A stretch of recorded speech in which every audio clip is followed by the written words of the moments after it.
Breaking news చూస్తున్నాం. October 31న మంత్రివర్గంలోకి Azharuddin తీసుకున్న విషయం తెలిసిందే. ప్రమాణ స్వీకారం కూడా చేశారు గవర్నర్ నేతృత్వంలో. అయితే ఇప్పుడు అజారుద్దీన్కి శాఖల కేటాయించింది ప్రభుత్వం.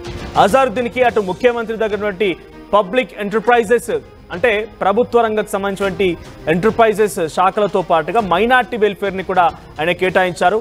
సో ముఖ్యమంత్రి దగ్గర ఇప్పటివరకు పబ్లిక్ ఎంటర్ప్రైజెస్ అనేటువంటి ఈ పోర్ట్ఫోలియో ఉంది. అటు అడ్డూరు లక్ష్మణ్ దగ్గర మైనార్టీ వెల్ఫేర్ ఉంది. సో అడ్డూరు లక్ష్మణ్ దగ్గర మైనార్టీ వెల్ఫేర్తో పాటుగా ముఖ్యమంత్రి దగ్గర పబ్లిక్ ఎంటర్ప్రైజెస్ రెండు పోర్ట్ఫోలియోస్ని, ఈ రెండు శాఖల్ని కూడా అజారుద్దీన్కి కేటాయిస్తూ ప్రభుత్వం నిర్ణయం తీసుకుంది. దానికి సంబంధించి ఇప్పుడు జీవో కూడా పెడుతుంది. అవి జీవోను మనం చూస్తూ ఉన్నాం. సో శాఖల కేటాయింపుకు సంబంధించి పబ్లిక్ ఎంటర్ప్రైజెస్ అండ్ మైనార్టీ వెల్ఫేర్కి సంబంధించిన రెండు కీలకమైన శాఖల్ని అటు అజారుద్దీన్కి అప్పగించారు. మా ప్రతినిధి మధు సిద్ధంగా ఉన్నారు. ఎస్ మధు, సో ఇటు అడ్డూరు లక్ష్మణ్ దగ్గర ఉన్నటువంటి మైనార్టీ వెల్ఫేర్ అండ్ ముఖ్యమంత్రి దగ్గర ఉన్నటువంటి పబ్లిక్ ఎంటర్ప్రైజెస్ రెండింటినీ కూడా ఇటు అజారుద్దీన్ కేటాయించారంటే మంత్రివర్గంలో కొంత కీలకమైన మార్పులు జరిగినట్టుగా అర్థమవుతోంది.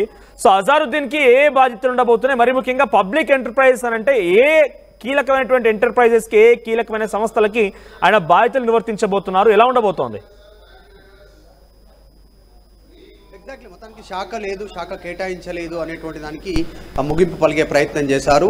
ఒక అనూహ్యంగా ఆయన తెరపైకి వచ్చినటువంటి పరిస్థితి మంత్రివర్గంలోకి. అసలు మొదట పోటీ చేద్దామని ఆయన ఆసక్తి కనపరిచినప్పటికీ 2023లో పోటీ చేశారు, ఓడిపోయారు. కానీ మొన్న పోటీ చేద్దామని ఆసక్తి కనపరిచి ఓపెన్గా స్టేట్మెంట్ ఇచ్చారు. నాకే టికెట్ ఖచ్చితంగా అధిష్టానం కేటాయిస్తుందని స్టేట్మెంట్ చేసిన తర్వాత కొన్ని అనూహ్య పరిణామాలతో అజార్ని పక్కకు తప్పించడం, నవీన్ యాదవ్ని తెరపైకి తీసుకొచ్చే ప్రయత్నం చేయడం, దాంట్లో ఎమ్మెల్సీగా అనౌన్స్ చేయడం, ఎమ్మెల్సీగా ప్రమాణ స్వీకారం చేయకముందుకే మంత్రిగా ప్రమాణ స్వీకారం చేయడం, ఇది ఒక పెద్ద ఒక ట్విస్ట్ లాగా జరిగినటువంటి సిచ్యువేషన్, ఒక సీరియల్ లాగా అసలు అనూహ్య పరిణామాలు చోటు చేసుకున్నాయి.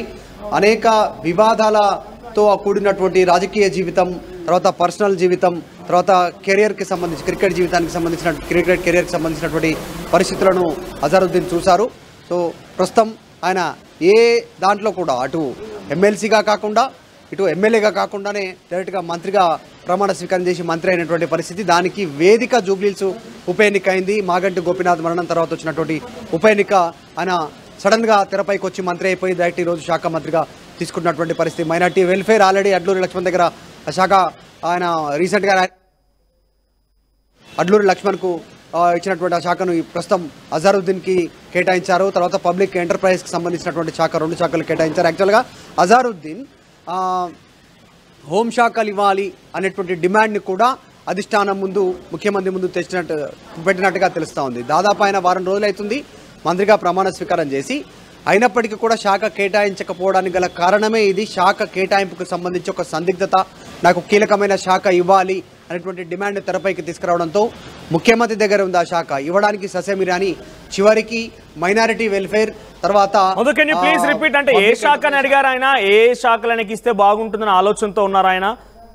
ఏ శాఖ అంటే as a Indian cricket captain గా పనిచేశారు కాబట్టి స్పోర్ట్స్ ఇస్తారు, తర్వాత మైనార్టీ వెల్ఫేర్ ఉంటుందని చాలా మంది ఎక్స్పెక్ట్ చేశారు. స్పోర్ట్స్ ఆల్రెడీ అటు వాకిటి శ్రీహర్ దగ్గర ఉంది, మైనార్టీ వెల్ఫేర్ వచ్చేసి అడ్డూరు లక్ష్మణ్ దగ్గర ఉంది. సో అడ్డూరు లక్ష్మణ్ దగ్గర మైనార్టీ వెల్ఫేర్ని ఒక మైనార్టీ వ్యక్తికి ఇవ్వడం తప్పేం లేదు. బట్ పబ్లిక్ ఎంటర్ప్రైజెస్ కాకుండా ఇంకా ఆయన ఆశించినటువంటి మిగిలిన పోర్ట్ఫోలియోస్ ఏంటి, ఏం ఆశించారు ఆయన?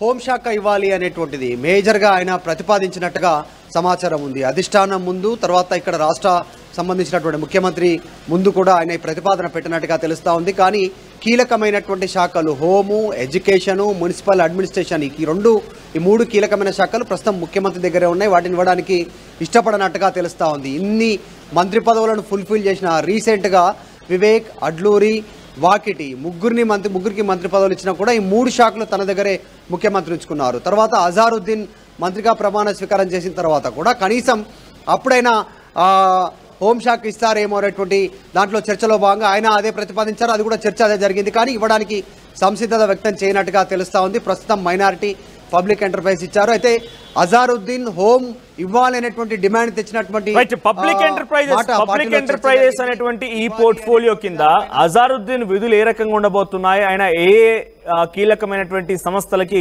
ఇప్పుడు ఒక అధికారిగా అయ్యారంటే ఆయన హోదా ఏంటి?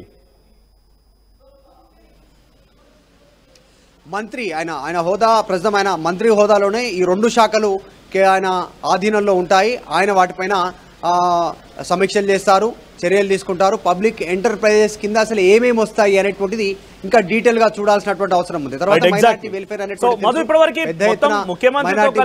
సంబంధించినటువంటి విషయంలో 18 మంత్రిత్వ శాఖలు ఉన్నాయి. దాంట్లో ఇప్పుడు ఆల్రెడీ అజారుద్దీన్ తో కలిపి 16 క్లోజ్ అయిపోయి ఇంకో 2 ఉన్నాయి.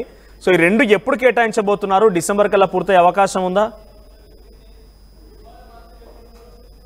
ఎగ్జాక్ట్లీ స్థానిక సంస్థల ఎన్నికల తర్వాత, దానికంటే ముందు జిహెచ్ఎంసీ, తర్వాత స్థానిక సంస్థల ఎన్నికలు అయిపోయిన తర్వాత పూర్తి స్థాయి మంత్రివర్గ విస్తరణ ఉంటుంది. విస్తరణతో పాటు షఫలింగ్, మంత్రివర్గ షఫలింగ్ కూడా ఉంటుంది. ఇప్పుడున్నటువంటి వారి శాఖలు మారుతాయి. ఇప్పుడున్నటువంటి వారి మంత్రులు ప్లేస్లో కొత్త వాళ్ళకు కూడా అవకాశం దక్కేటువంటి సిచ్యువేషన్ ఉంది. ఈ మధ్య చూసాం కొంతమంది సుదర్శన్ రెడ్డి కానీ, తర్వాత ప్రేమ్ సాగర్ రావు కానీ క్యాబినెట్ ర్యాంక్ ఇస్తూ వారికి నిర్ణయం తీసుకోవడం జరిగింది.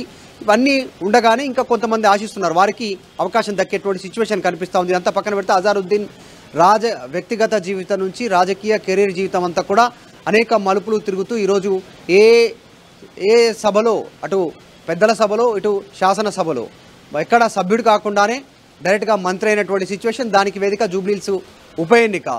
ఇక్కడ బీజేపీ ఆరోపణ చేస్తూ ఉంది, హిందూ కార్యకలాపాలకు వ్యతిరేకంగా ఉన్నటువంటి అజరుద్దీన్కి మంత్రి శాఖ ఇవ్వడం అనేటువంటిది కాంగ్రెస్ పార్టీ వైఖరి తెలబరుస్తున్నటువంటిది ప్రచారం చేస్తూ ఉంది. అయినప్పటికీ కూడా హెచ్సీఏలో ఆయన అవినీతి ఆరోపణలు ఉన్నాయి, మ్యాచ్ ఫిక్సింగ్ ఆరోపణలు ఉన్నాయి 2000 సంవత్సరంలో. అయినా కూడా ఇలాంటి దేశద్రోహికి మంత్రి పదవి ఇస్తున్నారు. కిషన్ రెడ్డి కేంద్ర మంత్రి ఆరోపణలు చేస్తూ ఉన్నారు. ఇటు డైరెక్ట్గా బీఆర్ఎస్ టార్గెట్ ఏమో, బీఆర్ఎస్ ఎక్కువ పెద్ద ఎత్తున అజార్ ప్రభావం ఉండకపోవచ్చు, ముస్లిం మైనారిటీలంతా కూడా బీఆర్ఎస్ వైపు ఉన్నారు, అందుకే ఆయనకు మంత్రి శాఖ ఇమ్మీడియట్గా ఈ హడావిడిగా ఇచ్చారు అనేటువంటి చర్చ చేస్తున్నారు. సో ఏదున్నా మంత్రిగా ప్రమాణ స్వీకారం చేశారు, త్వరలోనే బాధ్యతలు తీసుకొని ఉన్నారు అజారుద్దీన్.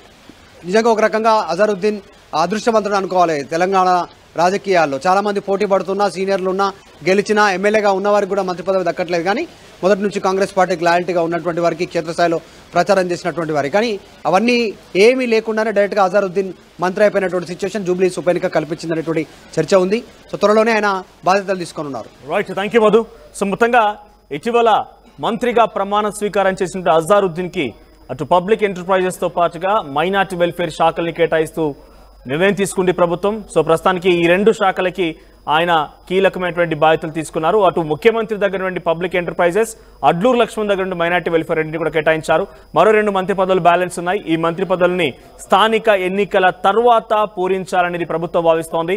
ఇప్పటికే ఇంకా ముఖ్యమంత్రి దగ్గర విద్యాశాఖ, అటు మున్సిపల్ అడ్మినిస్ట్రేషన్, తర్వాత హోంశాఖ, ఈ 3 కీలకమైన శాఖలు ఉన్నాయి. సో మరి ఈ 3 కీలకమైన శాఖలు ఇప్పటివరకు ఎవరికి కేటాయించలేదు. మరో 2 మంత్రివర్గాల అవకాశాలు ఉన్నాయి కాబట్టి వారికి ఏమైనా కేటాయిస్తారా, లేదా ఇతరత్ర శాఖల్ని ఒక రకంగా చెప్పాలంటే ఇక్కడ మంత్రివర్గంలో కూడా రకరకాల చర్చలు ఉన్నాయి.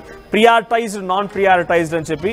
సో ప్రియారిటైజ్డ్ శాఖల కేటాయింపు చాలా కీలకమైనటువంటి సీనియర్ వాళ్ళకి కేటాయించి, నాన్ ప్రియారిటైజ్డ్ శాఖలు కొంతమందికి కేటాయించారనేది ఒక రకమైన చర్చ జరుగుతోంది. సో ఇప్పుడు ఇంకో 2 మంత్రివర్గాల్లో అవకాశం ఉన్న నేపథ్యంలో ఎవరికి ఎటువంటి అవకాశం దక్కుతుందో చూడాలి. 2 పదవులు ఉన్నాయి. రంగారెడ్డి జిల్లాని పూరించాల్సి ఉంది. అటు నిజామాబాద్లో డైరెక్ట్గా మంత్రి పదవి ఇచ్చే అవకాశం లేదు, ఇక క్లోజ్ అయిపోయింది. ఎందుకంటే సుదర్శన్ రెడ్డికి ప్రభుత్వ మంత్రిమండలి ప్రత్యేక ఆహ్వానితుడిగా ఆయన్ని తీసుకుంటూనే అటువైపు ఆయన స్కీమ్స్కి సంబంధించి స్పెషల్ అడ్వైజరీగా ఒక ఓవరాల్ ఇన్ఛార్జ్గా కూడా ఆయన్ని నియమించారు. సో దానికి కీలకంగా ఉండబోతున్నారు ఆయన. సో ఇటు ఆదిలాబాద్ నుంచి ప్రేమ్ సాగర్ రావుకి సివిల్ సప్లైస్ కార్పొరేషన్ చైర్మన్గా ఇప్పటికే ప్రకటించింది ప్రభుత్వం. సో 2 ఉన్నాయి. రంగారెడ్డి మాత్రమే పూరించాల్సి ఉంది. రంగారెడ్డి నుంచి ఇప్పుడు మల్రెడ్డి రంగారెడ్డి పోటీ పడుతున్నారు, రంగారెడ్డి జిల్లా నుంచి. అటువైపు ఇక బీసీలో నుంచి బీర్ల ఐలయ్య, తర్వాత మున్నూరు కాపు సామాజిక వర్గం నుంచి ఆది శ్రీనివాస్ పోటీ పడుతూ ఉన్నారు. సో రాజగోపాల్ రెడ్డి తనకు కూడా మంత్రివర్గంలో చోటు కావాలడుగుతున్నారు ఆయన. బాలునాయక్ కూడా ఎక్స్పెక్ట్ చేస్తున్నారు. మరి ఇంతమందిలో ఎవరిని సంతృప్తిపరుస్తుంది ప్రభుత్వం? ముఖ్యమంత్రి రేవంత్ రెడ్డి ఆశీస్సులు ఎవరిపై ఉన్నా, ఎవరికి మంత్రివర్గంలో చోటు లభిస్తుందో చూడాల్సిన అవసరం ఉంది. మీ అభిప్రాయం ఏంటి? మీ అభిప్రాయాన్ని కామెంట్ చేయండి.